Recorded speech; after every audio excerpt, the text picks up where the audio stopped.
नमस्कार मित्रांनो, मी प्रथमेश प्रवीण नाईक. तर आजची व्हिडिओ अत्यंत महत्त्वाची असणार आहे, कारण मी एका कवी संमेलनात सम्मिलित व्हायला जात आहे. तर मम्मी माझ्यासोबत दादरपर्यंत होती आणि पुढचा प्रवास माझा एकटाचा होता.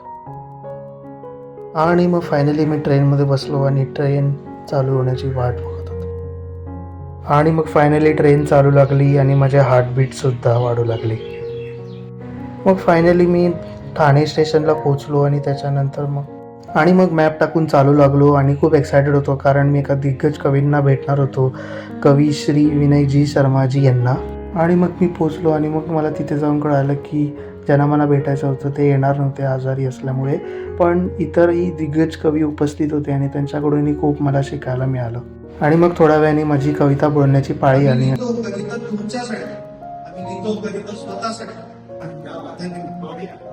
आणि मग इतरही कवी येऊन त्यांचे दिग्गज असे सुंदर असे कविता सादर करू लागले. आणि मग अशा प्रकारे कार्यक्रम संपन्न झाला व त्याच्यानंतर शाल देऊन माझा सत्कारसुद्धा करण्यात आला. आणि खूप साऱ्या आठवणी, खूप सारा अनुभव घेऊन मी मग घरी जायला निघालो. तर हा तुम्हाला व्लॉग कसा वाटला ते मला कमेंट सेक्शनमध्ये कळवा आणि अजून अशा व्लॉगसाठी चॅनलला सबस्क्राईब करा. बाय.